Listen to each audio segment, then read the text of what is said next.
महज 12 वर्ष की उम्र में एक जंगली और बिगड़ैल घोड़े को काबू में करना किसी हैरत अंगेज कारनामे से कम नहीं था। यह बच्चा वही अलेक्जेंडर ग्रेट था, हिंदी में समझे तो सिकंदर महान था, जिसका नाम इतिहास में विश्व विजेता के नाम से अंकित होने वाला था। आज के इस एपिसोड में हम बात करेंगे मैसेडोनिया के राजा सिकंदर महान की, जो अपनी विशाल सेना के दम पर एक के बाद एक देश को रौंद कर विश्व विजय के अभियान से आगे बढ़ रहा था। सिकंदर दिल में दुनिया पे फतेह करने का ख्वाब लिए एक के बाद एक सभी देशों को मटिया मेट करता लगातार आगे बढ़ रहा था, परंतु सिकंदर की राहों में बहुत सी रुकावटें भी थी जो उसके विश्व विजय के अभियान में बाधाएं डाल रही थी। क्या थी वो बाधाएं, चलिए देखते हैं सिकंदर की कहानी को विस्तार से। दोस्तों, एक वीडियो को बनाने में बहुत ज्यादा मेहनत लग जाती है, लेकिन दुख तब होता है दोस्तों जब आप वीडियो को लाइक और चैनल को सब्सक्राइब नहीं करते। इसीलिए आपसे एक रिक्वेस्ट है कि वीडियो को लाइक करके चैनल को सब्सक्राइब जरूर करें।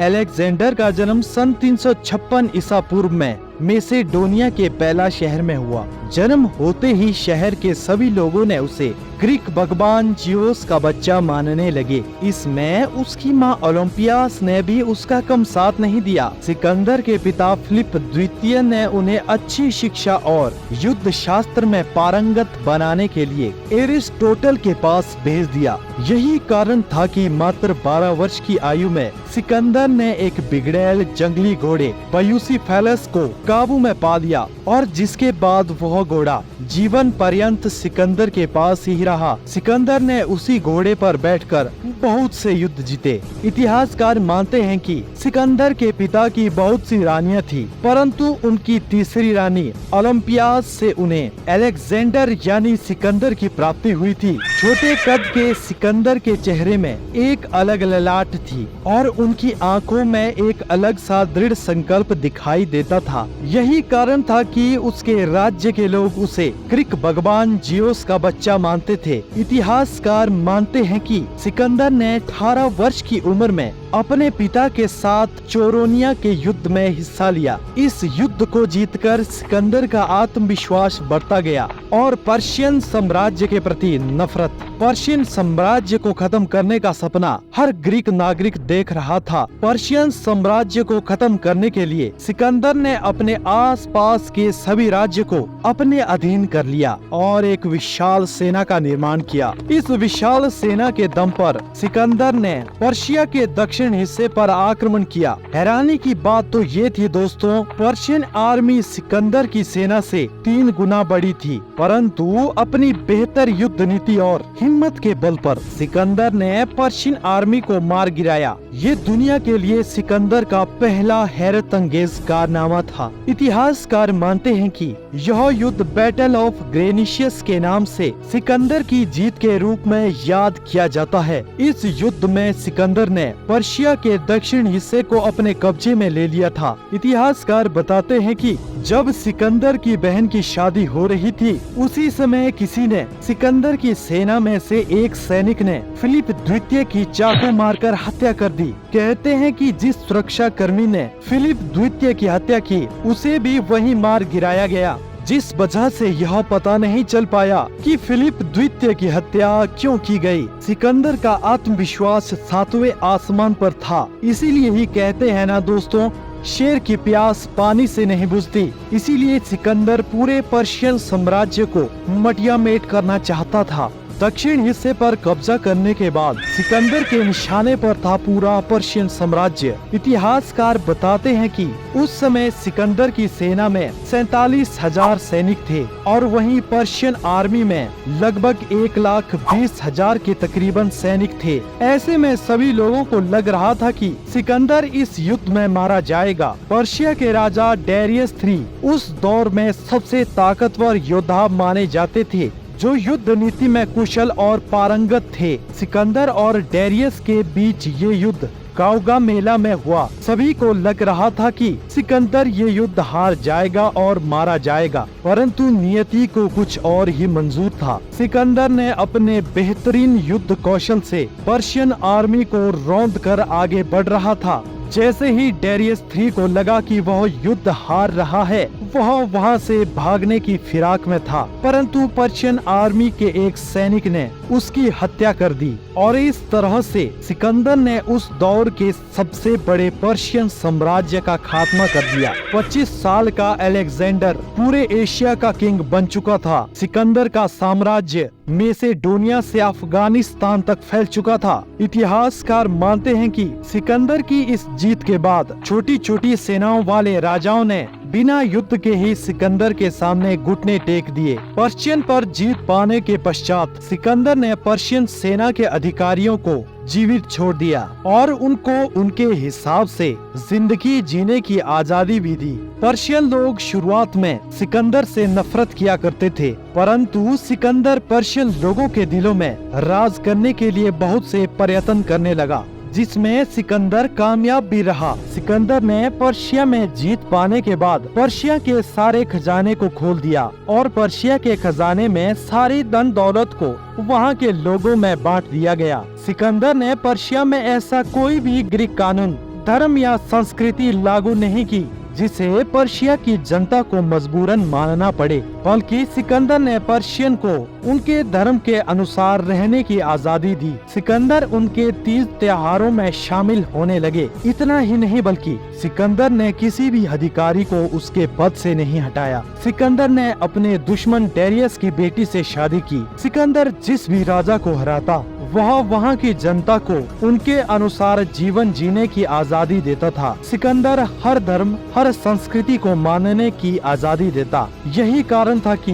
सिकंदर को सिकंदर महान या अलेक्जेंडर द ग्रेट कहा जाता था। सिकंदर ने सभी लोगों के दिलों में जगह बनाई और इन्हीं लोगों ने सिकंदर को अपना राजा भी माना और यहीं से शुरू होता है सिकंदर के विश्व विजय का अभियान। 344 ईसा पूर्व सिकंदर दिल में दुनिया पे फतेह करने का ख्वाब लिए एक के बाद एक देश को रौंद कर विश्व विजय के अभियान से ईरान होते हुए सिंधु नदी के तट पर पहुंचे थे। अब सिकंदर की नजर सोने की चिड़िया कहे जाने वाले भारत पर थी। 326 ईसा पूर्व की शुरुआत में जब सिकंदर ईरान में था तो उसने भारत के नजदीकी शहरों के राजाओं को संदेश वाहकों के जरिए संदेश भिजवाए कि वो सिकंदर का नियंत्रण स्वीकार कर ले। इतिहासकार मानते हैं कि जैसे ही सिकंदर काबुल में पहुंचा तो इन राजाओं ने सिकंदर से मिलना शुरू कर दिया। इनमें एक था तक्षशिला का राजकुमार आम्बिक, जो सिकंदर की आवभगत इसलिए करने लगा क्योंकि सिकंदर के भारत में आधिपत्य स्थापित करने के बाद सारा शासन आम्बिक को ही मिलना था। इसीलिए आम्बिक ने सिकंदर को भेंट के रूप में सेना को अनाज से लेकर 5000 भारतीय सैनिक और 65 हाथी भेंट किए। सिकंदर तक्षशिला के जरिए ही भारत में घुसा था। सिकंदर सिंधु नदी पर पुल बनवाना चाह रहा था ताकि वह भारत में प्रवेश कर सके, परंतु अभी भी सिकंदर के रास्ते में महान सम्राट पोरस खड़े थे। पोरवा राज्य जो वर्तमान पाकिस्तान में था, वहाँ के राजा पोरस के पास एक विशालकाय सेना थी। पोरस सिकंदर का साम्राज्य किसी भी कीमत पर भारत में स्थापित नहीं होने देना चाहते थे। युद्ध शुरू होने से पहले ही भारत में मानसून शुरू हो गया। ऐसे में भारी बारिश और गर्मी की वजह से युद्ध करना थोड़ा कठिन हो गया। सिकंदर ने अपने संदेश वाहकों के जरिए पोरस को संदेश भिजवाया कि पोरस सिकंदर की अधीनता स्वीकार कर ले, परंतु पोरस ने सिकंदर की अधीनता स्वीकार करने से इनकार कर लिया। युद्ध जारी रहा। दोनों सेनाएं युद्ध करते करते झेलम नदी के किनारे पर पहुंच गई।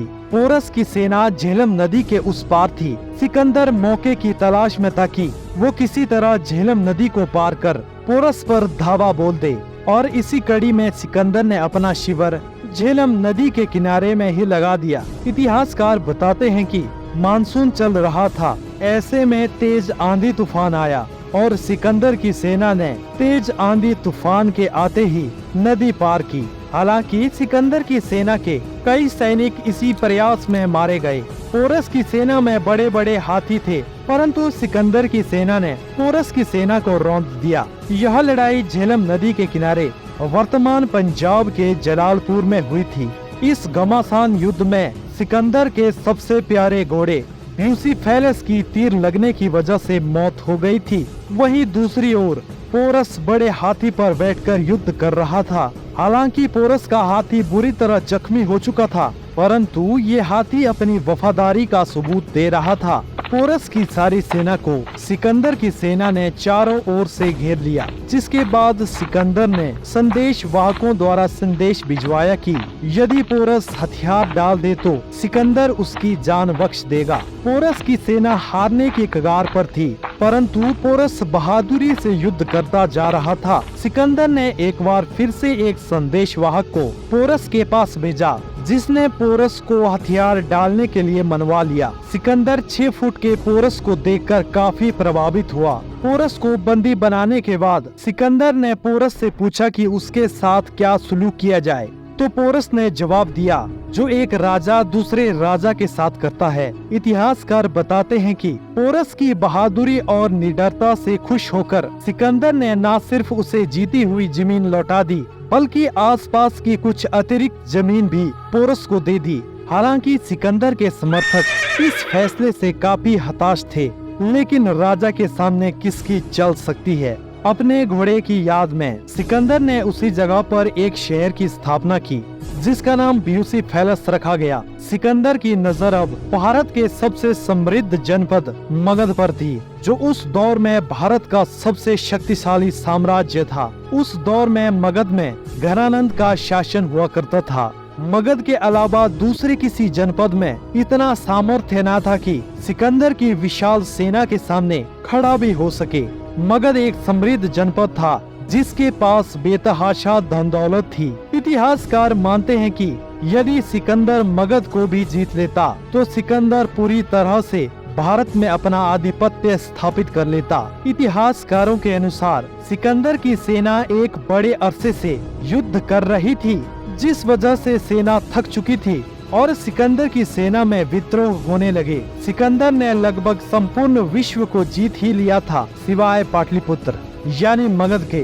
कुछ इतिहासकार मानते हैं कि सिकंदर के शिविर में कुछ अप्रिय घटनाएं होने लगी, जैसे मेसेडोनिया का राष्ट्रीय ध्वज का जलना, सैनिकों का दूषित भोजन की वजह से बीमार पड़ना जैसी अप्रिय घटनाएं होने लगी, जिस वजह से सैनिकों का मनोबल टूटने लगा। इतिहासकार बताते हैं कि इन घटनाओं के पीछे चंद्रगुप्त मौर्य का हाथ था। चंद्रगुप्त सिकंदर की सेना में शामिल हो गया था और इन घटनाओं को अंजाम देने लगा था। कुछ इतिहासकार इस बात को नकारते हुए यह तथ्य देते हैं कि 324 ईसा पूर्व में सेना की थकावट की वजह से ही सिकंदर वापस मेसेडोनिया चला गया। जून 323 ईसा पूर्व में सिकंदर बेबीलोन में पहुंचा था, जहां 10 दिनों के बुखार के कारण सिकंदर की मौत हो गई। चाहे 32 वर्ष की आयु में सिकंदर की मौत हो गई हो, परंतु सिकंदर को कोई भी शासक हरा नहीं पाया था। इसीलिए ही तो एक मशहूर कहावत है, जो जीता वही सिकंदर। तो कैसी लगी आपको यह कहानी? कमेंट करके जरूर बताएं। क्या आपके हिसाब से सिकंदर महान था? कमेंट करके जरूर बताएं। मिलते हैं एक ऐसी ही वीडियो के साथ, तब तक जय हिंद, वंदे मातरम।